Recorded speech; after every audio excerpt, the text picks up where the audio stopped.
Ditanya kok kabarnya. Apa yang kamu pikirkan ketika terjadi tsunami semalam, rumahnya dia udah rata dengan tanah, terus kamu mau nanya kabar. Karena pasti ini salah satu dari mereka nih ada. Dan mereka bisa sewaktu-waktu pakai boat gitu, mereka bisa culik. Dan itu sering terjadi. Sampai sekarang gue masih bingung gitu. Kenapa sih film ini bisa dijadikan dasar untuk melakukan rekonstruksi sebuah keputusan hukum atau kasus hukum? Bukan filmnya sih, tapi nggak salah juga banyak. Mereka pada screenshotin terus kirim ke saya. Oh tahu, oh gini ya perbincangan di dalam. Gitu. Jadi kadang-kadang kita kan sebagai wartawan yang mencoba untuk tampil berimbang itu ya, konsekuensinya adalah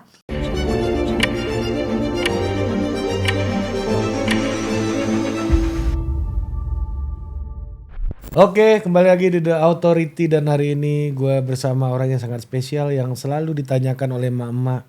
Sebenarnya Jessica bersalah apa enggak? Jadi pertanyaan pertama itu.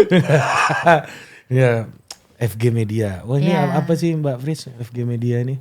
Ya Christian Grich Media sih. Jadi dibikin logonya gini aja. Supaya keren aja. Nama lu Christian Grich itu dari mana sih? Bacanya gimana sih? Ya Christian Grich bacanya. Grich itu benar. Iya, itu bacanya. Kenapa? Itu nama tengah doang, ada nama belakang. Nama belakang apa? Boleh tahu? Humalanggi. Hah? Humalanggi. Itu apa marga atau apa? Fam. Fam di Kalau marga itu kan besar banget ya keluarganya. Dari Sulawesi. Sulawesi Utara. Manado nih ya. Sulawesi Utara itu gak hanya Manado ya, ada beberapa kabupaten lain lah, Minahasa. Oh ini apa namanya Bapesta ini deh. Iya. Sulawesi Kulturnya Utara. sih begitu ya katanya ya. Iya. Suka perayaan lah. Suka bukan. perayaan ya kan. Kok tahu ya? Iyalah Dari terkenal itu udah. Kita orang juga sering ke sana. Ada Buat lagunya. apa? Bapesta? Enggak. Acara aja. Jadi apa namanya Manado itu kan paling ini ya terkenal kulturnya sangat meriah ya. Suka perayaan. Perayaan ya. Suka perayaan. Ini kan salah satunya presiden kita juga ada darah Manadonya kan. Kan suka perayaan ya. ya. Perayaan. Makanya ada istilahnya binyo-binyo kan. Ya kan pengawal-pengawalnya yang gagah-gagah ini kan. Dan itu kan. cakep-cakep ya. Cakep-cakep. Itu kan khas Manado banget tuh kan yang kayak gitu tuh ya. Cakep lah ya. Jadi lu sebenarnya mau gimana sih ceritanya lu bisa jadi jurnalis tuh gimana sih awalnya, Mbak Fris? Awalnya ya ya sebelum kita ke Jessica, gue pertanyakan. Sebelum pertanyaan Mama tadi ya, harus dijawab ya. Iya, awalnya ya karena ada kesempatannya datang sih. Dulu jadi, Kompas ya ada awal ya? Oh enggak. Justru Metro. Pertama kali justru TVRI. TVRI. Oh TVRI udah di TVRI habis itu ke TVRI lagi berarti? 10 tahun kemudian. Iya makanya itu maksud 10 tahun kemudian. Jadi TVRI dulu tapi TVRI Jawa Barat ya karena kuliah di Bandung kan. Kuliah hukum di Bandung terus. Oh emang hukum bidangnya? Terus memang sering ada, tahu kan kalau di kampus kan ada kuliah umum ya. Iya. Kuliah umum terus sering nanya gitu. Terus teman-teman bilang kamu gaya nanyanya kayak presenter berita tahu gitu loh. Dulu prestisius sekali kan jadi presiden. Sekarang juga sih presiden. Maksudnya dulu nggak ada alternatif selain podcaster. Selain news anchor. Kalau sekarang kan banyak alternatifnya gitu. Ya. Beda lah konteksnya sekarang ya. Terus akhirnya ada senior dari TVRI Jawa Barat kan rata-rata pembawa dialog itu udah bawa Pak ya. Iya. Udah berusia lah ya. Terus mereka bilang mereka butuh cewek lebih muda. Yuk bawain aja. Jadi bawain dialog di TVRI Dulu Jawa kuliah Barat. di mana sih? Bandung, Pajajaran. Pajajaran. Hukum Pajajaran. Oh DU ya? Anak DU dong. Iya kalau fakultas hukum di DU kan? DU, tapi sejak 2017 sudah pindah pindah ke Nangor semua. Iya. Oh, kos di mana dulu? Sebagai warga Bandung juga nih kan. Emang kuliah di mana? Enggak, gua dulu bimbel di Bandung. Oh bimbel doang. Bimbel doang. Situ lama 5 gua dulu. Bimbel doang, gila bimbel doang. 3 bulan loh, lama itu. Terus jadi kuliah di UI kuliah. Nyari alasan doang kali main di Bandung ya. Bandung enak lah. Dulu Bandung enak, sekarang kayak macet banget. Lu dari Sulawesi Utara tembak langsung Bandung atau memang gede di Bandung? Enggak. Kuliah doang di Bandung. Oh kuliah tembak langsung dari Sulawesi dong? Iya benar. Tembak langsung. Oh. Kuliah doang di Bandung, terus ada senior dari TVRI Jawa Barat tadi ya, mereka ngajak buat bawain dialog, terus mau nggak bawain berita gitu, pakai prompter kan? Oh iya, belajar baca prompter. Belajar baca prompter. Terus dulu tuh sampai sekarang masih ada programnya namanya Live Cross. Jadi beberapa stasiun TVRI itu bakal dapat TVRI Jabar, Jabar ya. Maksudnya TVRI di setiap daerah itu bakal dapat kesempatan bawain 3 item berita dari setiap daerah setiap malam ke TVRI Nasional. Nah dari situ TVRI Nasional kan lihat tuh, akhirnya ada SEA Games 2011. Direktur utamanya bilang, ayo kita ambil beberapa Ini masih mahasiswa nih? Udah selesai dong. 2011 sudah selesai? Terakhir. Oh iya semester akhir ya. Ayo dong cari beberapa presenter lain selain TVRI Nasional lah buat dibawa ke SEA Games. Waktu itu kan kayaknya baru ada Pak Max Pakua masuk ke Komisi 1, ada pos anggaran baru lah. Pokoknya ada pencerahan lah buat TVRI waktu itu yang dulu kan belum tahu nih mata anggarannya masuk ke sejak departemen penerangan gak ada kan. Betul. Anggarannya gak jelas ya. Iya. Terus akhirnya diajak lah ke SEA Games 2011 gitu. Terus ada Teti Natalisa. Iya, TV One. Nah, TV One. Terus waktu itu setelah balik dari SEA Games 2011 siaran, Teti Natalisa kontak dia mau pindah ke Indosiar. Terus dia butuh presenter, ya udah dari TVRI Jawa Barat ke Indosiar deh. Berarti awalnya karir nasionalnya olahraga ya justru ya? Bukan, emang SEA udah Games. Karir nasionalnya kalau dibilang itu sebagai karir awal sih ya olahraga. Iya, olahraga. Benar. Berarti udah banyak banget bidang lu ya Mbak Fris? Iya semua nyoba, semua dari kuliner, olahraga, rekreasi lah, apalagi tuh. Ya berita-berita kan kalau di news presenter pasti dimulai dari situ ya, dari yang biasanya yang baru masuk itu dikasih yang nggak tahu kenapa ya orang kok nganggap tuh kalau politik hukum tuh ekonomi tuh kayak susah gitu. Iya. Itu buat level-level yang udah mulai senior gitu. Betul. Padahal ya setelah menjalaninya sih kayaknya nggak sepenuhnya benar gitu. Iya. Nah, gimana benarnya gimana? Ya karena nggak gampang juga loh. Gimana cara meyakinkan nih para presenter nih ya. Minum gini tuh enak banget. Gimana coba? Meyakinkan ini rasa ladanya nih ya. Ini tuh kayak beda. Gimana caranya meyakinkan udah sate padang yang lagi kita makan ini boleh jauh lebih enak dibanding dengan sate padang manapun. Itu skill loh. Itu keren. Bener-bener asamnya asam sepet, asam atau asam apa itu tuh. Bisa nebak tuh keren banget. Iya bener. Gak bisa dibilang lebih sederhana, lebih gampang. Oh gitu ya. Iya. Apa aja dulu, kuliner juga pernah? Oh pernah. Olahraga pernah? Nah. Sejarah pernah, keliling-keliling apa? museum. Oh museum gitu ada. Oh gila, gue makin menganggap karir gue ini gak jelas ini ngeliat lu ini. Enggak lah. Masih banyak banget yang lebih berpengalaman. Nah, banyak. Awal mulanya kan memang kuliah hukum. Masuk ke isu politik hukum itu kapan? Lu pernah di Kompas kan ya? Iya, justru paling lama di Kompas. Iya kan, di Kompas. Iya, paling lama di Kompas. Mulai di situ ya? Benar. Di Kompas lah yang udah mulai masuk ke politik hukum, benar. Politik hukum paling ini di Kompas. Karena kan waktu di Indosiar itu karena bukan TV berita ya. Iya benar. Jadi lebih heavy ke presenter. Oh lebih banyak. Lebih jadi presenter. Oh apa isu awal yang lu ingat gak isu awal lu di politik hukum itu? Di politik hukum isu-isu awal pasti ditugasin di DPR ya. Oh dulu sempat di DPR ngepost juga? Di DPR terus. Sama kayak Rifana dong. Tapi Rifana itu kan jauh lebih lama ya di DPR kan. Sejak Rifana Pratiwi itu sejak pertama kali diterima di Metro TV, kayaknya dia tuh udah di DPR emang. Udah ya kan? 14 tahun karir jurnalis gue belum pernah salah katanya. Rifana kan gak pernah salah. Belum pernah salah karena kalau dia salah kembali ke masa lalu. Gak pernah salah. Benar. Nah, lu masuk ke hukum waktu itu lebih banyak ini ya, apakah berdasarkan penugasan atau memang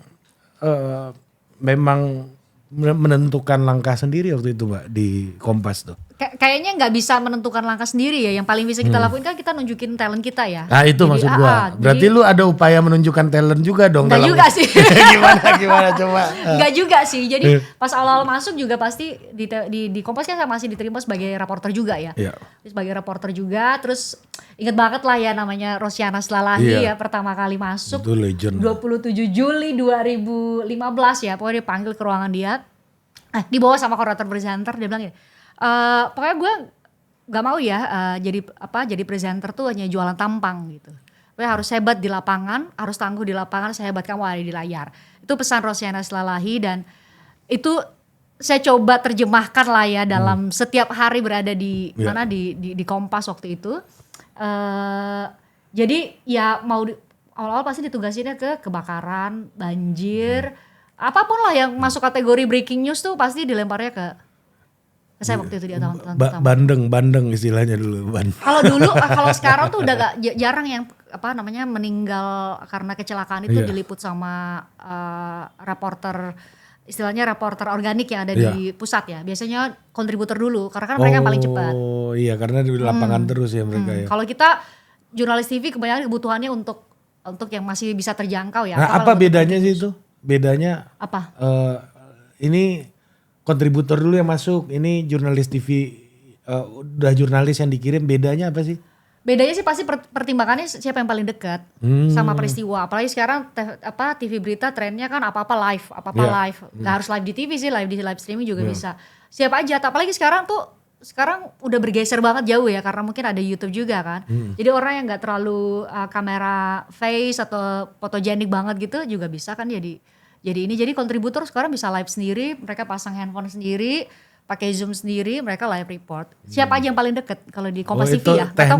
Teknis aja itu ya, nggak ada pilihan isunya atau apa nggak ada. Tapi memang di Kompas itu nggak ada perlakuan berbeda dari kamu statusnya sebagai reporter presenter atau reporter presenter atau dengan misalnya presenter produser atau presenter apa dengan hanya reporter sama aja. Sama aja kalau biasanya kan dulu ya, saya nggak tahu sekarang.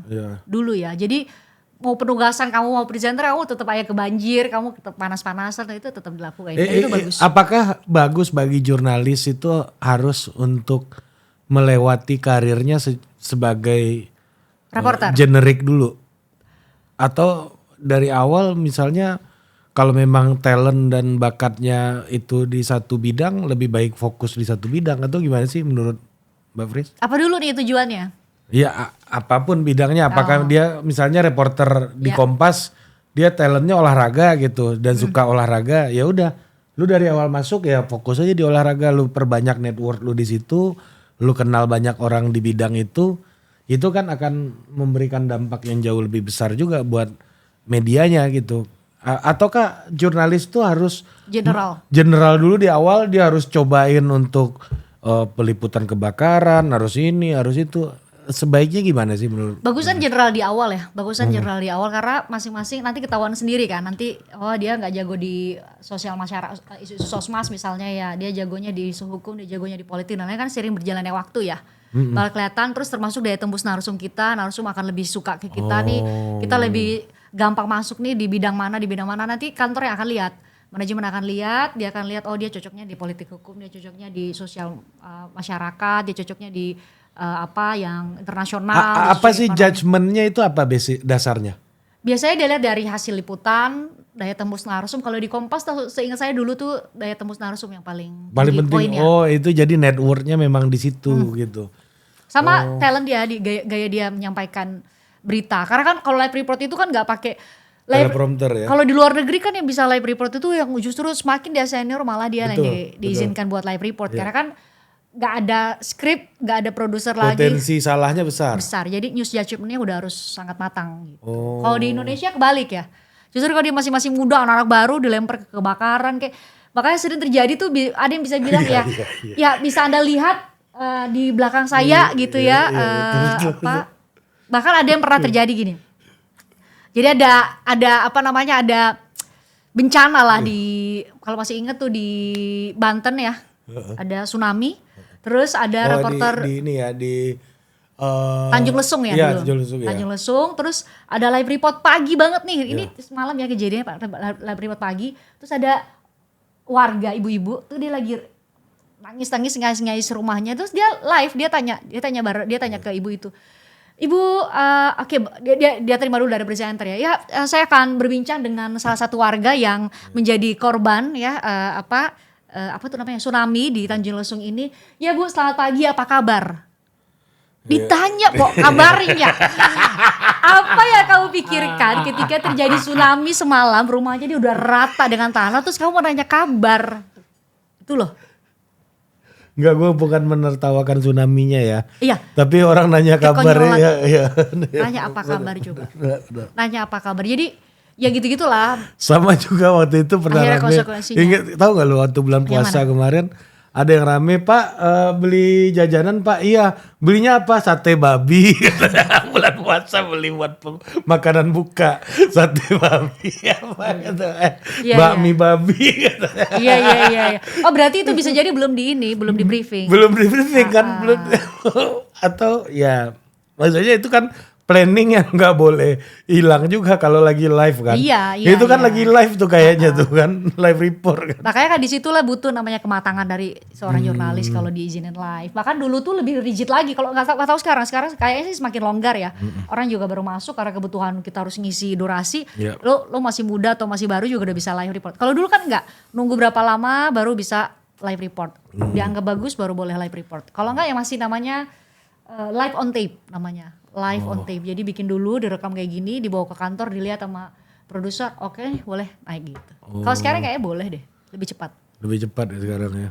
Ya padahal ya mungkin itu kan kaitannya sama aturan KPI ya sebenarnya ya, karena TV kan banyak aturannya kan banyak kan. Beda sama YouTube ya. Ya begini kan Justin aja ngomel-ngomel kan, bangsat lah, anjing lah dia bilang kan di kontennya.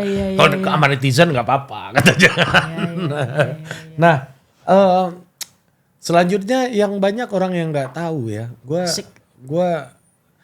udah riset? Nggak, gue kaget juga, gue ingat-ingat lagi ya, Mbak Fris ini benar nggak ikut yang waktu Abu Sayyaf? Oh ternyata benar, gue jadi ingat lagi ya, gue cek kan, oh iya benar gitu kan. Masih ada di YouTube ya? Iya, nah itu gimana sih ceritanya lu bisa berangkat ke peliputan penyanderaan itu dulu tugas kantor atau gimana? Ditugaskan kantor. Meskipun sebenarnya udah sempat nolak. Udah sempat nolak. Sempat nolak dengan alasan paspor udah mati nih gitu loh. Udah mati. Hidupkan lagi lah sama kantor paspor ini kan. Dan waktu itu tuh gimana ya? Ada semacam kayak konvensi lah ya buat di TV-TV tuh kalau berangkat ke luar negeri, tadinya belum tahu nih ya.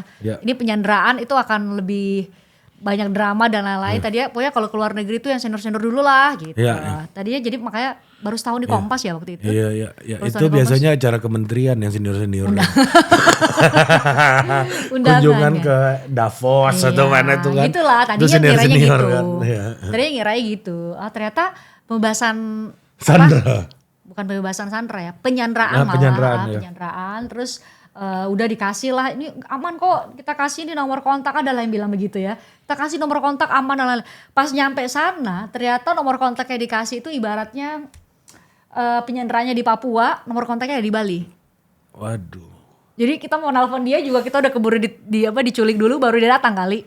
Akhirnya sampai di sana tuh benar-benar turun ke di mana di bandara, terus sama kameramen cilingo kita kemana ya? Oh kayaknya ini hotel paling dekat ini deh, paling aman. Kayak apa sih tempatnya Filipina Selatan itu?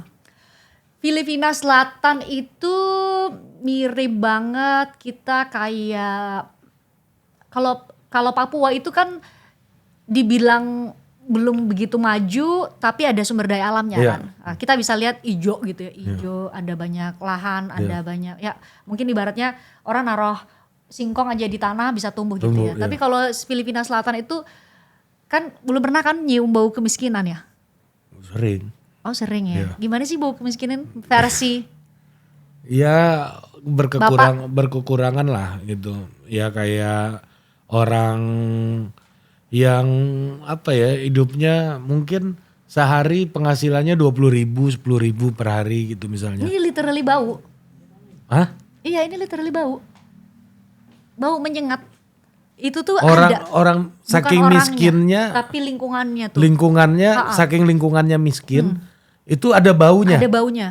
Jadi ada ya ternyata bau kemiskinan itu, dan itu bau kemiskinan itu maksudnya di namanya Kepulauan Sulu. Nah ini pusatnya si Abu Sayyaf ini lah ya, dia 8 jam dari Zamboanga kita naik naik kapal feri. Kalau dari Manila itu terbalik ke Manila dulu atau gimana? Kita dari Jakarta ke Manila dulu, dari Manila kita ke Filipina Selatan, namanya Zamboanga. Zamboanga itu pusat militer mereka.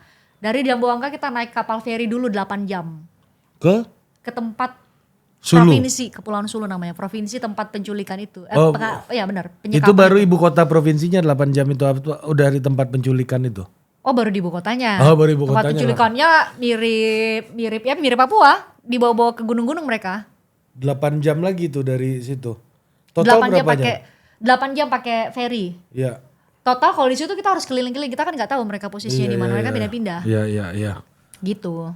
Nah, ngeri banget dong tempatnya ya. Ya kita juga, jadi pas waktu ditugasin lu nggak duga kayak gitu tempatnya? Nggak menduga seseram itu gitu. Jadi lu kalau di Indonesia ada nggak tempat yang levelnya sejenis itu, ada nggak yang pernah lu datengin? Semencekam itu? Iya, nggak ada. Nggak sih, sejauh ini kan ke Papua masih ke tempat-tempat yang masih lumayan aman lah, kategori aman ya. Enggak, belum. Belum ada, itu paling mencekam lah ya. Itu paling membahayakan. Kita takut bangun-bangun tiba-tiba udah diculik aja. Banyak rame nggak orangnya di situ? Enggak ya? Kalau di tempat di pusat militernya di Zamboanga itu rame, karena kan itu pusat militer ya. Jadi justru area yang aman. Tapi masalahnya ada masyarakat yang kita kan nggak bisa bedain ya. Kayak dulu ada gerakan Aceh Merdeka. Apakah kita bisa bedain nggak mana anggota GAM sama masyarakat Aceh non GAM? Enggak kan? Nah itu mirip itu mereka. Jadi kita nggak tahu nih sebenarnya orang yang papasan nama kita ini anggota Abu Sayyaf apa enggak gitu. Jadi sebisa mungkin sama militer sana nggak boleh pakai bahasa Inggris. Terus pakai apa dong? Ya pakai bahasa isyarat aja. Oh bahasa isyarat. Karena atau ya paling bisik-bisik ya. Karena kalau kita pakai bahasa Inggris bukan dialek Tagalog ya udah. Diangkut. Ketahuan kalau kita orang asing gitu. Oh. Termasuk juga menyesuaikan dengan pakai kerudung gitu ya. Karena kan di sana mayoritas Muslim. Iya. Nah itu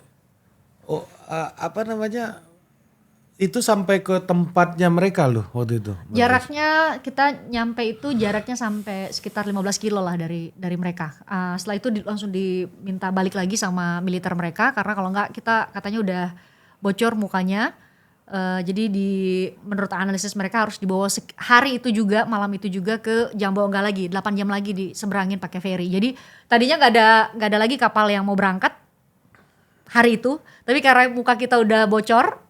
Maksudnya keberadaan kita udah bocor, mereka takut disergap sama kelompok Abu Sayyaf. Ini itu kan kayak apa ya di kita ya, kayak pos polisi sebenarnya, pos militer yang kecil gitu. Mereka takut kalau diserbu kan kami bisa tetap diambil. Oh itu jadi yang malam itu diputuskan harus balik. Harus balik dari Sulu ini. Oh. Karena kalau nggak diculik kan. Terus habis itu gimana? Setelah itu kita standby di pos militer. Ya. Hampir sebulan ya katanya. Betul. Itu ngapain aja lu situ tuh, Mbak? Ya makanya tiba-tiba udah mutusin untuk nyebrang. Kita nyebrang sendiri tanpa didampingi sama militer. Ke Sulu? Iya ke Sulu, karena kan udah seminggu di sana ya. Awal-awal kan masih kayak oke, kita nerima preskon ya kan. Lama-kelamaan bosen juga nih ya. Kita nerima preskon aman. Berapa jumlah prajurit yang udah diturunkan bla bla, lama-kelamaan bosen juga ya. Saya udah bilang kameramen yuk kita nyoba nyari berita lain lah, angle lain lah, membosankan kan. Terus ngobrol-ngobrol sama tentara di sana, mereka bilang sebenarnya kamu kan bisa nyaru jadi warga biasa dan lain-lain, tapi kamu harus pakai baju yang lebih tertutup ya, karena kan kulturnya di sana mayoritas Muslim gitu ya. Terus ternyata kantor salah mengidentifikasi kalau di Filipina Selatan tuh lebih banyak ini orang-orang Melayu, jadi nggak begini ininya secara fisiknya. Justru Manila ke atas yang Katolik gitu ya. Itu biasanya mereka kayak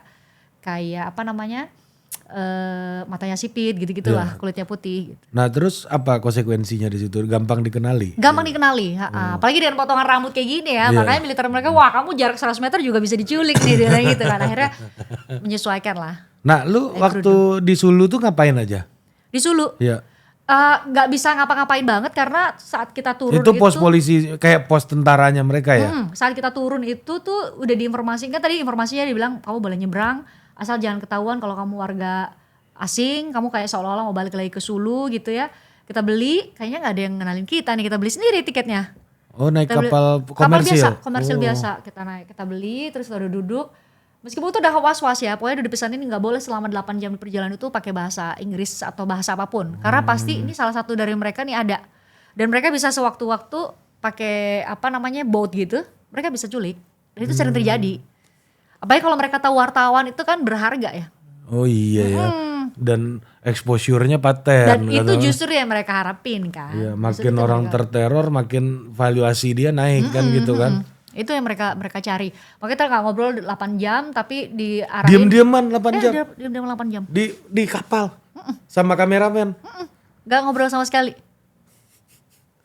Bener-bener kayak, ya kalau mau ngobrol takutnya di sebelah kita, yang depan kita, belakang kita itu adalah Abu Sayyaf. Jadi pas turun, si tentaranya bilang ya mudah-mudahan ada tentara yang masih standby ya. Soalnya kalau bukan tentara yang standby kita nggak tahu. Itu kantor polisi terdekat jaraknya 200 meter. Jadi kamu harus lari. Dari pas turun dermaga. Pas nyampe lagi ada tentara nih. Jadi aman. Gitu. Aman terus naik kayak bajai gitu. Iya. Bajai Tuk-tuk, tuk-tuk ya kalau di sana ya bajai gitu. Terus kita hanya bilang hanya kantor polisi. Udah sampai kantor polisi dimarahin deh. Ngapain? Pas dilihat paspornya ternyata paspor Indonesia kan. Dia bilang wah ngapain sih kalian, orang-orang pada menghindar di sini kok kalian datang gitu ya. Tapi udah jelasin bahwa kita mau ambil berita gitu. Nah gimana sih kejadiannya waktu itu buat orang yang gak tahu, Mbak Fris bisa lu kasih review dulu gak kejadian soal Abu Sayyaf itu penyanderaan itu? Dan sayangnya sampai sekarang masih sering terjadi. Jadi kan ada perairan kita nih dia beririsan lah sama Filipina ya, Filipina Selatan. Nah biasanya ABK kita itu kapal-kapal yang komersil ya, punyanya sipil loh ini. Punya sipil itu yang bawa angkut bara, bawa angkut orang tuh diculik sama Abu Sayyaf ini dan mereka minta tebusan. Terus masalahnya adalah kalau nggak ditebus sama negara asal itu dibunuh, habisin. Karena dianggap kan beban, kan mereka pindah-pindah terus kan harus dikasih makan, harus bikin mereka, padahal mereka juga persediaan terbatas.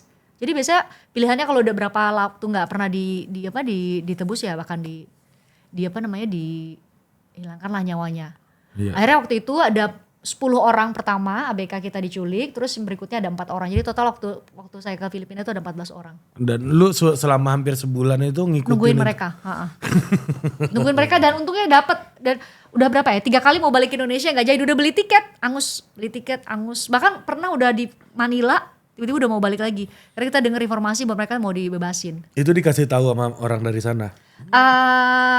Ya sebenarnya sekarang udah boleh dibuka ya. Sebenarnya ada informasi dari intelijen kita gitu yang masuk ke sana gitu ya. Ada informasi dari sipil kita juga, ada NGO kita yang masuk ke sana gitu. Karena militer prajurit kita nggak boleh masuk ke sana. Karena dianggap penyerangan ya kalau terhadap negara, kan ada kedaulatan negara lain gitu. Oh iya. Ini kan kedaulatan negara lain, kalau sampai ada prajurit kita, tentara nasional Indonesia ke sana ya. Invasi jatuhnya kan. Nah tapi tentara Filipina juga nggak bisa masuk di situ atau gimana? Itulah yang mengejutkan ya. Tentara Filipina ya kayak kita lah sekarang mempertanyakan kenapa sih OPM itu kalau ada operasi organisasi Papua Merdeka, kenapa nggak bisa dikalahin sama ini coba? Ada Brimob di sana. Terus ada TNI di sana. Pertanyaan kita yang dari jauh-jauh yang di Jakarta kenapa sih lu gak bisa kalahin? Nah itu pertanyaan kita dulu juga. Kenapa sih lu gak bisa kalahin Abu Sayyaf dengan segala senjata dia yang sebenarnya jauh lah dari spek yang lu punya kan. Dan lebih terlatih. Dong. Tapi ternyata gak bisa sesederhana itu. Justru karena mereka ada di daerah mereka sangat menguasai wilayah geografis, gak bisa. Skill nembak lu emang jago, tapi ketika lu masuk sembunyi di gunung gerilya ini ya. Gak semudah itu ternyata. Bahkan sering kalah. Oh, sama kayak OPM sama tentara kita ya. Gak semudah itu menumpas itu tuh gak semudah itu ya. Dan balik lagi permasalahannya mirip sama Papua sih. Permasalahannya adalah ketimpangan sosial. Mereka tuh wilayah Filipina Selatan tuh miskin gitu ya, seolah-olah nggak mendapat perhatian gitu ya. Punya kesenjangan sosial ininya. Akar masalahnya. Nah, itu eksis kalau gerakan kayak gini kan, gerilya ini kan istilahnya tuh perang rakyat semesta ya. Jadi orang-orang ini bersatu dengan rakyat kan, maksudnya agak sulit membedakan yang mana Abu Sayyaf yang mana rakyat kan. agak sulit juga. Benar. Dan yang kedua, mereka pasti juga kemungkinan besar juga ya memiliki dukungan rakyat juga di situ kan. Nah itu yang dikasih pertanyaannya sama tentara mereka ya, tentara Filipina. Karena sebenarnya nanya, kok nggak pernah bisa diberantas sih? Terus dia bilang gini. Menurut kamu kok gubernurnya kan waktu itu kan katanya gubernur Kepulauan Sulu itu mau bantu kita lah ya bebasin 14 ini. Kok bisa sih dia negosiasi dengan kelompok militan Abu Sayyaf ini. Terus dia hanya kasih logika gini. Coba menurut kamu siapa yang bisa terpilih menjadi pemimpin dari suatu kelompok kalau dia itu bukan bagian dari kelompok itu, kan nggak mungkin. Mungkin, ya. Jadi dia hanya kasih logika itu aja. Nggak mungkin setidak-tidaknya mereka saling terhubung lah. Kita mau bilang bahwa Gubernur Sulu itu Abu Sayyaf juga kita nggak punya bukti ya. Tapi tentaranya hanya bilang bahwa ya hanya orang yang menjadi bagian dari mereka dong yang bisa jadi pemimpin situ. Oh, dan juga pemimpin kelompok itu kan, iya kan itu kan sebenarnya kan. Jadi benar, makanya susah banget bedain ya. Iya kan, karena bisa jadi mereka. Dia kan bukan profesional militer kan, kalau profesional militer kan kelihatan tampang gitu. kan udah kelihatan, klimis ya kan, gagah. Kalau ini kan enggak, kita nggak tahu. Mereka menyatu dengan rakyat ini yang membuat susah kan, ditembak ternyata rakyat sipil biasa kan gitu kan. Benar-benar. Itu juga dilema yang dihadapi menghadapi kelompok-kelompok begini kan. Sama persis itu yang dihadapi sama makanya tentara lu juga Filipina. agak dikhawatirkan menyaru dengan rakyat di situ tuh kan dikira kalau tahuan orang asing malah bahaya juga ya. Apalagi wartawan. Ya wartawan tuh harganya tinggi ya. Harganya tinggi menurut mereka. Makanya dimarahin banget lah sama tentara mereka ketahuan pas kita ketahuan ke Kepulauan Sulu itu. Oh, itu tanpa izin ya berarti ya. Iya. Kenapa lu bisa berpikir kayak gitu, karena bosen aja atau karena apa ekspektasi lu ada di situ tuh yang akan lu temukan di situ? Berita apa sih? Sebenarnya sih tujuannya sebenarnya hanya karena gini lah. Sepanjang berkarir di TV dulu ya. Mau itu hanya sekadar hanya namanya liputan terus on screen gini doang hanya berapa menit ya. Saya tuh benar-benar mikirin hal baru apa yang bakal didapetin sama pemirsa yang nonton tayangan ini. Jadi ketika live udah 7 hari live semua program itu aja ngulang kalau tentara sudah menurunkan militer Filipina udah menurunkan berapa banyak pasukan bla bla itu kan udah membosankan ya. Sedangkan itu menurut saya nggak terlalu menghibur hati dari istri yang yang istri tersandra, dari yang disandra itu ya. Anaknya, orang tuanya dan lain-lain. Minimal kita sampai ke sana ke Provinsi Sulu untuk liatin ini loh tempat daerah yang tempat suami anak lo disekap dan gini kondisi mereka masih sebenarnya dalam keadaan baik-baik aja, dikasih makan memang terbatas gitu, terus tidur di alam terbuka gitu. Hanya sebenarnya mau dapat gambar itu gitu. Hanya buat nunjukin sebenarnya tujuannya adalah mau dapat gambar apakah bisa diizinkan ngambil gambar mereka gitu. Oh, untuk memberikan angle lain aja ya dari angle lain, benar angle lain bahwa ada hal baru yang bakal kita tawarkan ke pemirsa gitu. Oh, berarti waktu itu tuh udah day to day-nya udah beritanya pengulangan udah itu terus. Udah itu aja mau apa coba update-nya. Kan nggak mungkin di layar waktu itu kita nyebutin mengenai informasi-informasi intelijen yang kita punya lah. Iya. Kalau teman-teman wartawan pasti tahu dia tahu nih dia punya 10 informasi ya hanya bisa 3 kita lepas ke publik karena basisnya masih belum matang lah ya. Betul. Nah itulah membosankan kan? Iya, bosan. Membosankan secara pribadi dan membosankan buat apa gunanya pemirsa nonton kita dari Filipina nonton nggak ada manfaatnya buat keluarga. Oh, dapat habis itu dapat apa yang dicari kan? Habis itu. Dapat sampai di titik 15 kilo dari ini mereka. Itu udah dipetakan sama intelijen mereka, ternyata mereka mau ke arah kita gitu. Akhirnya kita dibawa lari lagi ke pusat yang tadi itu ya. Terus udah dibilang diputuskan mereka rapat, diputusin untuk harus balik. Karena kalau nggak bisa diculik.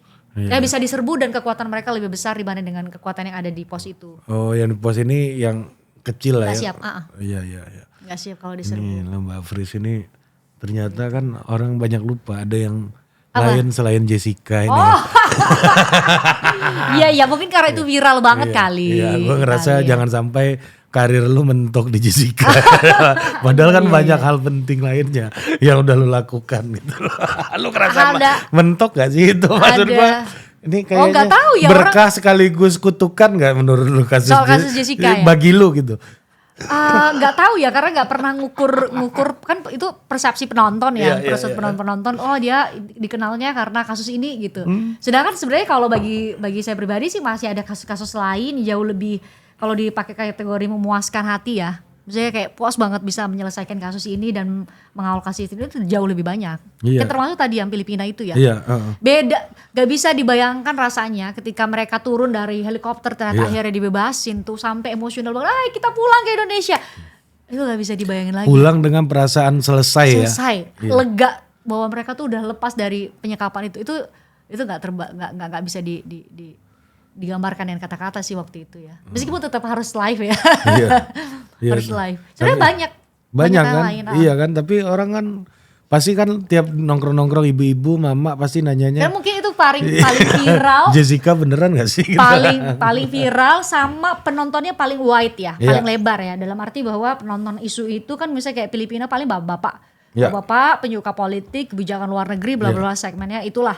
Terus kalau segmen penontonnya kecil banget. Tapi kalau Jessica kan mulai dari ibu-ibu, anak-anak, orang yang berpendidikan baik, berpendidikan tinggi, berpendidikan rendah kan semua nonton ya. Jadi mungkin itu kali pengaruhnya. Lebih ngepop. Isunya lebih ngepop. Itu kali. Nah, mungkin ya Pak. Gini Mbak, pertanyaan gue ada banyak jurnalis waktu itu. Kenapa lu yang paling dekat sama Jessica? Kayaknya ya persepsi gue gitu. Persepsi ya? Iya. Gue gak tahu sebenarnya dekat apa enggak. Karena usaha ya, karena usaha. Jadi dulu itu emang ditugasin sama Kompas TV untuk berada di mengawal kubu Jessica gitu ya. Kubu Jessica berarti bersama dengan tim pengacara ya. Terus ada juga yang tim lain yang mengawal kubu Mirna. Bahkan waktu itu penonton tuh ngeliatnya, wah Mbak Christine ini kayaknya berpihak banget ya sama Jessica deh. Padahal sebenarnya memang penugasan dari kantor ya Jessica aja. Bukan karena saya memilih. Orang mungkin berpikir, lu kok Jessica melulu sih? Konsekuensinya agak bias Jessica ya wajar-wajar aja dong. Orang tiap harinya sama Jessica kan gitu kan. Persepsi orang lah, orang bahwa kita membela Jessica itu jadi kuat. Karena tiap hari berita ini gak pernah wawancara bapaknya Mirna gitu. Karena emang dibagi dua tim, sepenting itu isu ini ya waktu itu ya. Betul. Oh. Salah satu golden momennya Kompas TV lah. Itu penontonnya Kompas TV juga jadi lebih wide. Tadinya mungkin sangat A+ ya, terus tiba-tiba jadi ada ibu-ibu gitu ya yang lebih suka nonton berita karena ada kasus Jessica. Nah, karena tiap hari ditugasin sama kantor ya. Terus dengan segala daya upaya kan kantor itu kan kantor gak perlu tahu caranya kita mendapatkan berita kayak gimana. Akhirnya lihat oh kayaknya harus dapat atensinya, duduk tiap hari di posisi yang sama. Sementara teman-teman jurnalis lain ada di luar ruangan. Kan itu benar-benar tiap hari itu full kan ruang sidangnya. Jadi dapat atensi dari Jessica karena sering berada di ruang sidang, terus nyampein ke Bang Otto, ke pengacara-pengacara lain kalau mau wawancara gitu. Jadi paralel lah, semua hal diupayakan banget. Nah, karena goals dari kantor waktu itu adalah gimana caranya untuk dapat pernyataannya Jessica buat cover both side. Iya kan waktu itu kan sangat dominan kan dari pemberitaan dari Jessica tuh sangat minim lah pemberitaannya. Karena nggak pernah mau diwawancara. Oh. Karena keburu kecewa lah katanya sama wartawan. Jadi pas waktu di Polda Metro Jaya itu pas waktu penyidikan dia tuh udah dibilang salah gitulah. Menurutnya oleh wartawan. Oh, menurut Jessica. Menurut Jessica oleh wartawan. Jadi dia anti sama wartawan juga, kalau diwawancara pasti judul lu akan tetap memojokkan gue kok gitu. Oh, ada perasaan kayak gitu ya di awal itu berarti. Berarti dia merasa diserang secara publik ya waktu itu ya. Gak hanya Jessica ya, sama mamanya juga, orang tuanya ya. Jadi keluarganya. Jadi termasuk juga kesempatan dikasih sama Bang Otto lah, Bang Otto Hasibuan dan tim pengacara yang lain. Karena mungkin lebih intens sama ada satu momen mungkin anak hukum kali ya. Anak hukum sampai Bang Otto wawancara, terus dia balik lagi tuh, yuk anak hukum ya. Saya suka pertanyaannya gitu. Dia suka pertanyaannya, jadi dia lebih sering memberi kesempatan ke saya waktu itu untuk ditanya. Karena mungkin lebih nyambung kali ya. Pak Wamen ini ya. Pak Wamenko. Pak Wamenko. Mantap. Nah, sekarang dia jadi Wamenko loh. Nah, pertama tadi pertanyaannya. Terus kehadiran ya tadi. Kehadiran duduk di posisi yang sama segala macam. Nyatet gitu kan. Di saat kritikal kayak gitu menurut lu apa yang dibutuhkan untuk memunculkan kepercayaan dari narasumber? Ini kan isu yang sangat kritikal tuh. Berimbang. Okay. Berimbang ya, meskipun konsekuensinya kadang-kadang tuh kerasa gak sih kalau kita wawancara orang nih ya, public enemy nih yang udah dijudge salah nih ya sama netizen misalnya, konteksnya sekarang netizen ya. Itu pasti kita dianggap kita mengecewakan netizen atau opini publik yang terlanjur percaya kalau waktu itu Jessica salah ya. Jadi saya dianggap, wah ini orangnya percaya nih Jessica-nya gak salah nih gitu. Jadi mereka kecewa banget, beda sama setelah pasca Netflix ya. Pasca Netflix kan berbeda tuh, opini publik agak berbeda ya. Iya tapi setelah berapa tahun dulu ya kan. 7 tahun lah ya. 7 tahun kan. Kalau itu dulu serangannya luar biasa banget tuh. Serangannya luar biasa banget, kayak ini dikira inilah nih gak berimbang, wartawan gak berimbang lah. Oh lu sempat ikut dihantam juga waktu itu Mbak? Oh iya dong, dulu tuh Facebook kan. Iya Facebook ya. Dulu Facebook lah. Facebook lu dicari-cari gitu. Iya, terus atau enggak diobrolin gitu loh. Ini disebar-sebarin gitu loh screenshot. Ini nih wartawan nggak netral nih gitu loh. Wartawan nggak netral, nggak berimbang, bisa aja lu dibohongin sama Jessica. Ada semua tuh, semua ada. Dan karena mungkin kubunya Jessica juga banyak banget maksudnya penonton yang percaya Jessica nggak salah juga banyak. Mereka pada screenshotin terus kirim ke saya. Oh tahu, oh gini ya perbincangan di dalam. Gitu. Jadi kadang-kadang kita kan sebagai wartawan yang mencoba untuk tampil berimbang itu ya, konsekuensinya adalah kita nanti dikira kalau lagi melawan opini publik ya, kita dikira tuh mau aja lu dibohongin sama narasumber hadapan lo.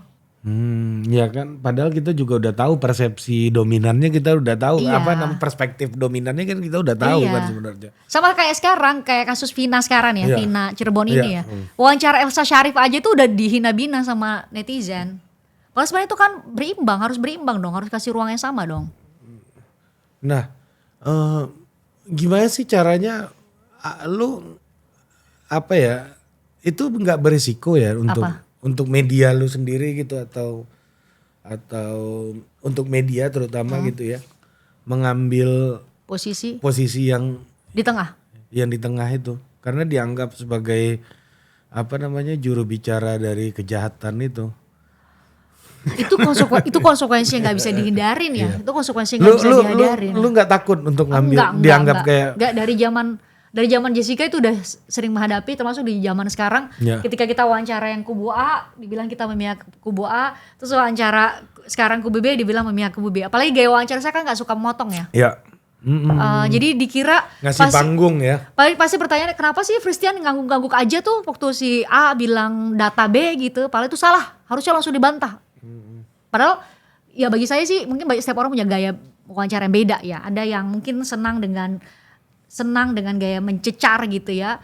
Ada senang dengan gaya tertentu, gaya-gaya lain, beda-beda lah setiap orang ya. Tapi bagi saya sih narasumber itu kan kita undang untuk kita dengerin. Iya. Kalau misalnya dia belum jawab kita udah potong. Iya. Nah ngapain diundang? Lu aja ngomong sendiri di kamera gitu lah. Seringkali orang kan berharap interviewer nih jadi kayak jaksa ya.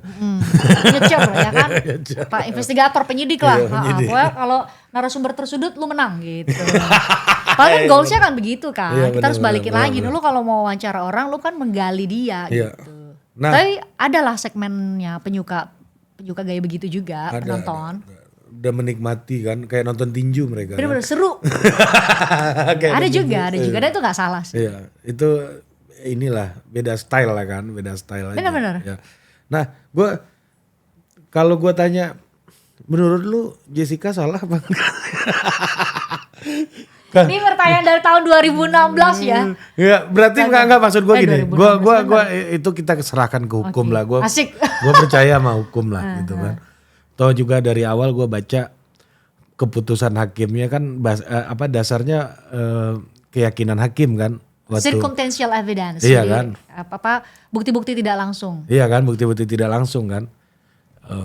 Ya udah, siapa lagi yang bisa kita acu gitu. Nah pertanyaan gue adalah, ketika lu ditanya orang soal pertanyaan ini di mana-mana, lu udah punya template belum sih? Iya, punya. Ya menurut putusan pengadilan sampai tingkat kasasi ya, Jessica bersalah dan diputus 20 tahun ya kan. Ini dengan perkembangan. Tapi kalau menurut Mbak Fristian sendiri, gak usah bukan hukum menurut Mbak Fristian sendiri nih setelah ngobrol sama Jessica, yakin dia bersalah apa enggak? Gitu. Itu masih pertanyaannya kan? Masih dikejar terus. Dikejar terus, namanya juga lebih jago dari wartawan mereka. Iya, terus apa lu? Ada iya Bu, template? saya gak bisa berpendapat pribadi Bu. Saya bisa berpendapat pribadi. Masih pertanyaannya gitu, masih dia dikejar, kenapa sih seolah-olah itu putusan hakim itu udah ada, ya gak sih? Kita harus menghormati itu. Tapi mungkin konteksnya adalah kita tuh agak berbeda ya, wartawan itu, tapi ada juga wartawan yang kalau dilihat di media sosial pribadi itu juga berpendapat pribadi ya. Tapi kalau saya pribadi sih ngerasa karena dari dulu ada media tempat bernaung, perusahaan pers ngapain mengekspresikan pendapat pribadi, enggak terbiasa. Oh, oke. Makanya di Instagram juga nggak pernah komen-komen tuh soal isu-isu apapun. Iya. Jadi memang udah ada template jawaban normatif tadi ya. Iya, benar. Udah putusan pengadilan. Biasanya kecewa tuh ibu-ibu itu kan. Atau jalan di mall nih kan? udah papasan ya. Oh gitu ya, udah jalan ya. Terus dia balik lagi. sama saya aja mbak, yang bilang nih mbak, saya aja serius gitu. Kayak kita tadi sama Marcel. Mbak Marcel ya? Mirip tadi tuh. Kita gak ngerekam kok, ini gak rekam. Kok akhirnya? Itu selalu ya itu? Iya, itu selalu. Pasti orang nanya menurut kamu bersalah apa enggak? Ya gak tahu kok kita gak ada di meja itu kok. Itu nemu jawaban template itu dari awal apa? Lama mikirnya udah 8 tahun lebih. Dulu sempat dong mencoba menjelaskan juga. Dulu sempat benar awal-awal apalagi ya masih sidang hangat kan. Apa ingatan masih kuat banget ya Bu. Jadi begini Bu, sampai sekarang ada ahli, ada saksi, ada gitu telah. Tapi lama-lama kan capek juga ya. 5 orang yang ketemu kita di mall juga nanya yang sama kan kita. Iya, itu udah benar, tunggu aja keputusan pengadilan. Iya, sekarang kan lagi peninjauan kembali, ya kan? Kalau sekarang kasusnya udah ini kan udah masih peninjauan kembali. Masih PK. Tapi kan dia udah bebas bersyarat. Ya udah bebas bersyarat karena ini masih ada pengembangan lagi atau gimana? Mana kasusnya? Kasus enggak sih, sekarang lagi jalan peninjauan kembali PK-nya. Gitu ya. Ada novum baru. Terus ya kita nunggu putusan Hakim Agung. Tapi posisinya sekarang udah bebas bersyarat kan. Bebas bersyarat, dia wajib lapor tuh sampai 2032 ya gitu kasus Jessica. Masih banyak loh kasus-kasus lain yang jauh lebih menyentuh hati nurani kita. Betul. Loh. Vina ini katanya dari film dulu ya atau gimana sih ceritanya? Iya benar-benar dari. Gue terus terang gue nggak terlalu mengikuti detail nih mbak ya, karena gara-gara mengikuti kasus Fufu Fafa kan. Iya kita beda alam nih mbak ya kan. Nah ini gimana, bener gak sih itu karena film dulu, abis itu dari film itu baru terungkap kasusnya semuanya atau gimana sih ceritanya sebenarnya?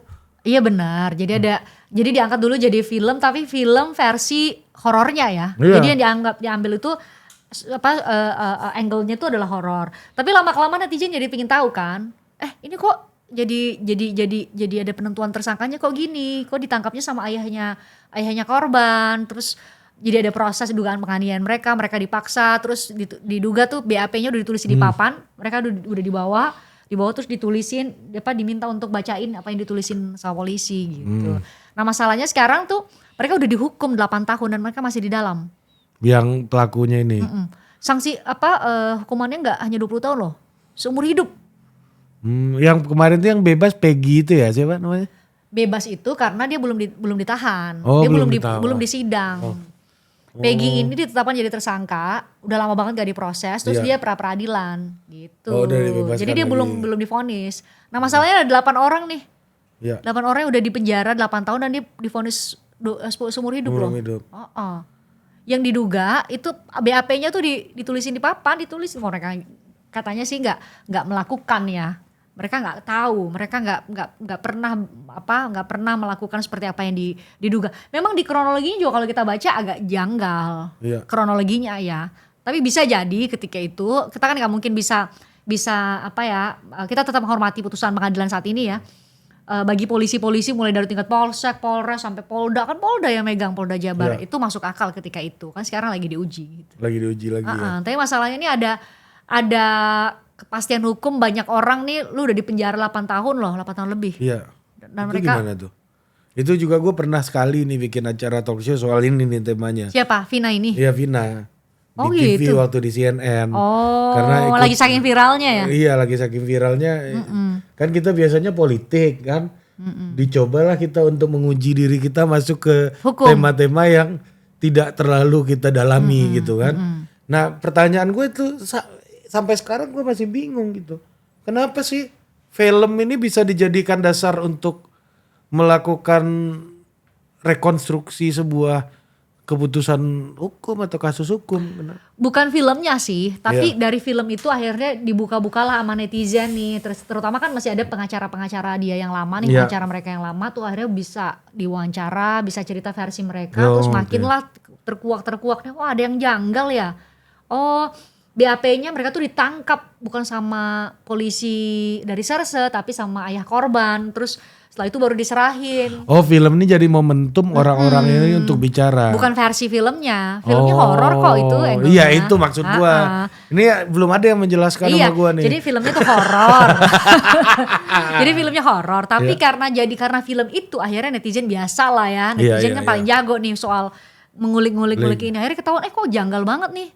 Kok mereka baru ditangkap. Bahkan mereka tuh ditangkap sore, jam 2 dini hari udah tetap menjadi tersangka gitu. Yang menurut pengakuan dari para terpidana ini mereka tuh dipukulin menurut mereka ya gitu ya. Bagi polisi-polisi waktu itu membantah dan beberapa polisi saya datengin kan. Gimana Mbak ceritanya? Mereka membantah apa yang dituduhkan. Ditudahkan di film atau di medsos? Di medsos. Di film gak ada sama sekali kaitannya. Film kan murni horor ya. Momentum momentum. Ya kan? Hanya sampai bikin orang ngulik lagi nih kasus Vina ini gimana ceritanya. Ya benar itu ya misalnya isunya kan keterlibatan anak jenderal polisi segala macam, itu keluarga jenderal polisi ya dan lain-lain gitu.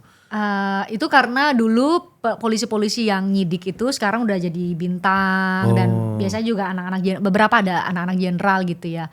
Tapi poinnya adalah gini, banyak kasus yang diduga itu direkayasa. Direkayasa dalam arti kalau Mas Reza Indragiri itu melihatnya karena nih polisi ini kan punya KPI nih. Lu berapa kasus dalam setahun gitu loh. Iya. Jadi kadang-kadang yang bukan kasus dikasuskan atau kasusnya yang hanya sekecil ini itu jadi digedein untuk bisa jadi high profile. Ada juga oknum yang begitu gitu. Nah, bisa jadi nih diduga nih kasus Vina itu begitu gitu. Yang kecelakaan tunggal tadinya hanya kecelakaan, terus tiba-tiba jadi pembunuhan dan pemerkosaan. Diduga begitu ya. Kita masih tunggu nih putusan PK gitu. Ini sampai di pendapat. Update-nya sampai mana sekarang Mbak itu Mbak? Masih udah selesai putusan PK. Udah selesai sidang PK-nya, tapi sekarang putusannya lagi nunggu putusan. Nah, itu Bu Elsa Sharif gimana? Apa poinnya apa sih dalam kasus ini? Bu Elsa Sharif itu dalam posisi ini sorry nih Mbak ya, basic banget pertanyaan gue ya. Iya gak apa-apa. Jadi Bu Elsa Sharif ini tuh dalam posisi menjadi pengacara dari para polisi yang diduga menganiaya para terpidana ini. Termasuk ayah korban. Kan ayah korban salah satunya nih, yang ayah korban yang laki-laki ini polisi kan, yang nangkep pertama kali. Dia bilang bahwa bersikuku bahwa mereka tuh gak nyiksa, mereka tuh gak merekayasa kronologi. Gak maksa, mereka harus bacain tuh di papan tulis tuh, gini lah ya lu cara bunuh anak gue gini ya. Kalau menurut versi para terpidana begitu caranya. Pukulin sampai berdarah-darah, terus datang nih BAP-nya udah jadi, tangan gitu. Itu menurut versi para terpidana. Nah 8 orang ini gimana sekarang? Masih di penjara. Dengan kasus kayak gini, itu buat yang lu denger buat keamanan dan lain-lain tuh masih aman mereka? Mereka sekarang udah di bawah perlindungan lembaga namanya LPSK, Lembaga Perlindungan Saksi dan Korban. Mereka udah dilindungin. Tapi kan masalahnya nih tiap hari kalau memang mereka gak bersalah ya. Tiap hari lu ada di dalam. Iya itu ya kan, tiap hari lagi masih nunggu ketidakpastian seumur hidup loh. Beda kalau mungkin Jessica kan 20 tahun ya. Jadi ada waktu tertentu buat ngukur nih lo kalau dapat remisi kurang lagi. Kalau ini kan mereka seumur hidup ya. Jadi itu lebih ini lagi, makanya mungkin kalau sekarang tuh lebih viral lagi dan tampaknya masyarakat tuh kayak akhirnya muncul belakangan ya, misalnya kasus Bu Guru Supriyani, kalau kamu ikut tuh Guru Supriyani juga gitu, jadi dituduh dia mukul anak muridnya, padahal kalau dilihat tuh ternyata dokter forensik di Sulawesi Tenggara tuh lihat bahwa ternyata itu luka lecet, bukan luka dipukul, tapi diminta uang 50 juta, diduga diminta uang 50 juta penyidiknya, dan penyidiknya itu temenan korban ini orang tuanya polisi. Polisi di tempat yang nyidik kasus ini, kasus Bu Supriyani ini. Jadi banyak tahu kalau kasus-kasus hukum kayak gitu tuh yang ya di saat total politik ya kan bocor alus ya, bahas-bahas mengenai ini manuver politik tuh ada loh mereka damai, yang begini. Manuver politik tuh damai sih. Maksud gua kayaknya semanuver-manuvernya nggak ada yang berdarah-darah. Kalau ini gue takut sih. Kalau ini mungkin berdarah-darah, mungkin kalau ya enaknya dulu karena sempat bawain juga politik ya. Enaknya di politik itu kan kita dapat informasi, kita coba obrolin ya kan, kita bawa santai ya kan. Kalau itu hukum nggak bisa dibawa Nggak santai. bisa, betul. Dan ini loh, pertanyaan gue sebenarnya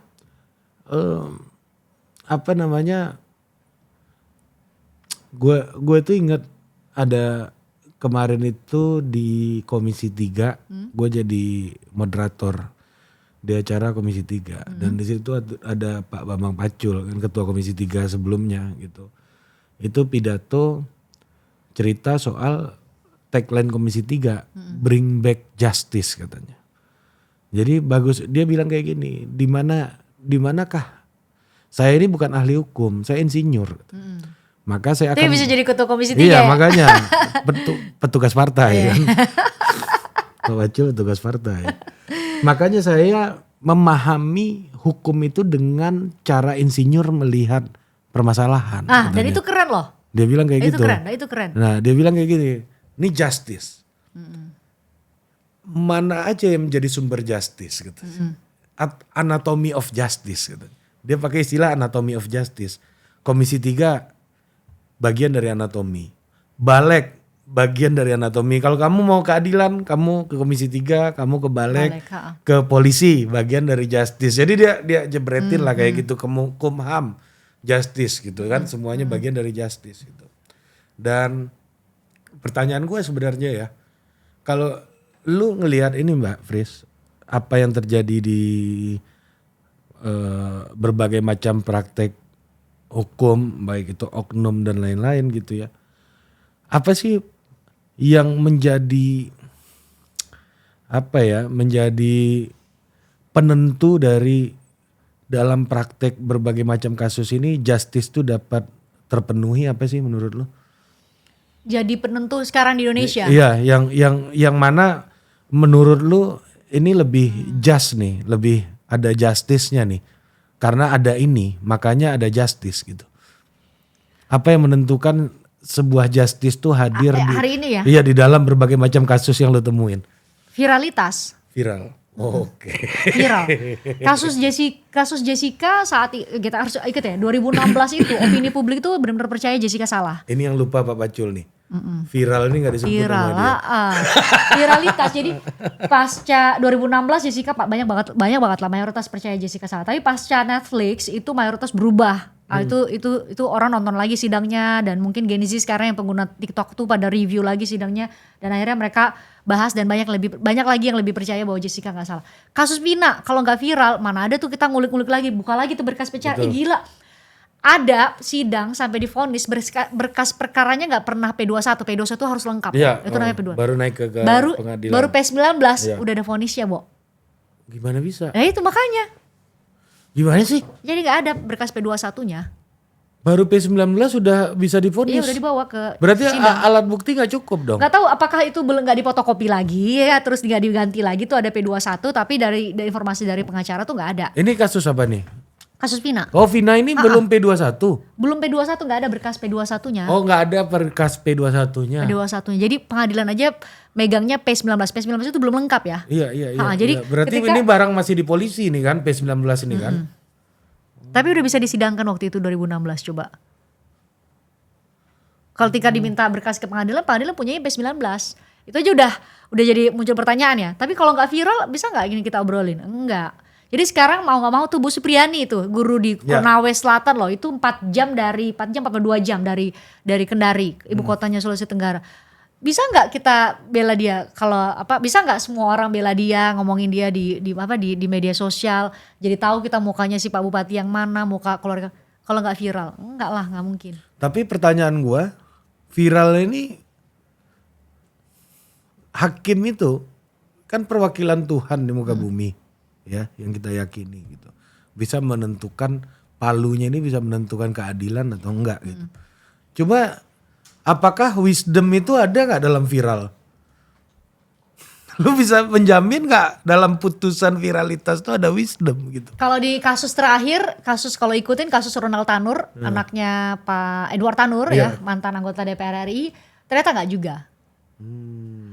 Viralitas itu ternyata menjamin hanya sampai bahwa kasus itu mendapat atensi dan mungkin bikin hakimnya lebih berhati-hati. Ya. Tapi kalau menjamin bahwa hakimnya memutus dengan tepat, itu belum tentu.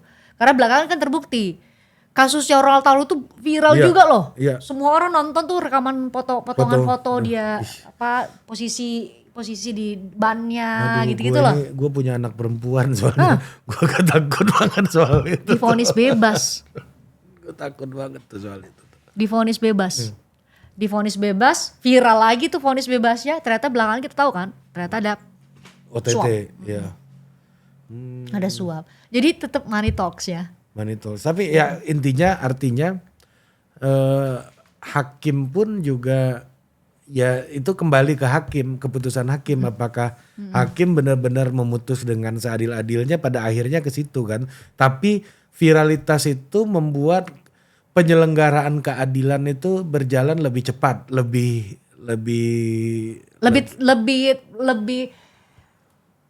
transparan lah harapannya gitu, lebih transparan. Jadi tapi belum menjamin bahwa keadilan itu terwujud ya. Belum menjamin keadilan itu terwujud. Karena mungkin ada masalahnya kompleks banget lah di Indonesia ini, Indonesia sama Jepang ya. Indonesia sama Jepang itu kita S1 hukum itu udah bisa jadi calon hakim. Kita ikut seleksi jadi calon hakim, terus kalau kamu udah ikutin jadi cakim berapa tahun, terus kamu jadi hakim deh. Sedangkan kalau di kebanyakan negara nih, jadi hanya Indonesia sama Jepang. Di kebanyakan negara minimal kita 10 tahun jadi pengacara atau 12 tahun atau 10 tahun jadi jaksa. Baru kamu bisa jadi hakim. Jadi minimal kita udah punya jalan panjang nih jadi praktisi hukum. Baru kamu bisa jadi hakim. Oke, berarti pertama tadi itu viralitas itu jadi penting ya. Yang kedua itu rekrutmen aparat penegak hukum kita masih akan sangat menentukan bagaimana keadilan itu bisa terlaksana. Kira-kira kan kayak begitu kan? Benar-benar. Termasuk kan polisi-polisi kita kan gak semuanya yang penyidik ya. Penyidik itu kan gak semuanya dari perwira ya. Perwira itu mereka selesai setara S1 gitu. Ada juga yang baru selesai SMA kemudian dia ikut pendidikan polisi dan dia bisa jadi penyidik di tingkat polsek dan lain-lain. Nah, itu kan pemahaman gini. Kita bukan bilang bahwa sekolah tinggi itu lu serta-merta lu terbukti lu pintar ya. Tapi setidaknya lu punya pengetahuan. Ya enggak? Cukup punya pengetahuan. Nah, kadang-kadang mereka tuh enggak. Makanya sering banget terjadi kalau ada korban-korban pemerkosaan yang datang ke polisi di polsek, jadi dicandain, wah kamu aja kali yang suka kali, atau kamu aja kali bajunya terlalu pendek. Itu sering terjadi. Atau minimal, udah mbak minta nikah aja. Oh itu solusi-solusi kayak hancur kayak gitu tuh random aja itu biasanya ya. Orang habis diperkosa kok suruh dinikahin gimana? Itu lagi terjadi sekarang di Purworejo, nggak tahu ya? Nggak tahu. Jadi ada 2 cewek di Purworejo di bawah umur, itu diperkosa sama 13 orang. Diperkosa sama 13 orang cowok masih umur remaja. Jadi dia yang pertama nih, merkosa pertama ini itu tuh adalah yang pura-pura jadi pacar. Diperkosa lah dia pertama kali, yang adik, ini kan 2 kakak adik ya. Yang adik diperkosa, terus setelah itu ternyata belakangan diketahui diduga ya, dia nawarin ke cowok-cowok yang lain ini. Termasuk mereka juga ikut memperkosa yang kakak, dua-duanya cewek. Ibunya ayahnya udah meninggal, ibunya katanya informasinya tuh ini punya keterbelakangan mental gitu. Tahu nggak ini bikin diduga sama yang informasi dari pengacara ya, sama Bu RT-nya, ibu loh, Bu RT diminta nikah sama salah satu dari yang merkosa gitu. Jadi ya begitulah fakta penegakan hukum kita gitu. Nggak tahu apakah karena orang nggak punya pengetahuan ya sama penyelesaian hukum ya. Tapi tiba-tiba dia merasa bahwa lu ya udah nikah aja. Nikah ini bukan jalan menuju keadilan kan gitu kan. Dalam konteks ini kan kalau ada yang dilanggar haknya, yang di otak kita kan mencari keadilan kan. Tapi menikah itu dianggap sebagai cara untuk minimal menutupi aib. Iya. Karena udah keburu hamil katanya. Jadi udah melahirkan malah, udah punya anak. Dia nggak tahu di antara 13 orang ini mana ayahnya. Coba bayangkan tuh. Itu terjadi loh di Indonesia ini. Jadi di saat Pak Ari ini ketawa-ketawa ya mengenai misalnya Cak Imin gitu loh. Malu. Iya kan? Tuh ada loh kasus yang begini loh Pak. Malu gua. Beneran. Gila loh. Ini thank you loh Mbak. Gua merasa ini banget gua ngobrol sama lu nih. Apa namanya? Kebanyakan ngomongin ini kita. Kelakuan elit nih kan. Iya. Dia Ini kan paling banyak informasinya ada di tingkat elit ya. Tapi mudah-mudahan lah Pak Ari bisa membisik-bisikkan lah kepada thank you Mbak Fris. Para elit. Gue merasa gue harus berterima kasih banyak. Enggak lah, saya makasih lo dulu. Enggak, ini nih gila loh. Maksud gue, lu harus nonton nih.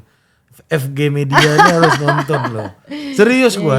Enggak, maksud gue ini nih di luar radar gue gitu. 2 kunci justice nih. Yang pertama itu viral, yang kedua rekrutmen aparat penegak hukum kan. Kalau lu harus tingkatin kualitasnya. Iya. Ini jadi penting banget nih. Maksud gue sih terus terang ya, pembicaraan kayak gini nih kalau nggak ketemu Mbak Fris mungkin di pergaulan gue nggak jadi omongan utama. Sih? Iya. Enggak lah, Bapak sih suka banget ketemu sama menteri, ya kan ketum parpol. Iya Mbak, kan? Maksud gue ini nggak jadi perbincangan arus utama di kelompok-kelompok elit gitu, kelompok-kelompok politik lah gitu, elit-elit politik.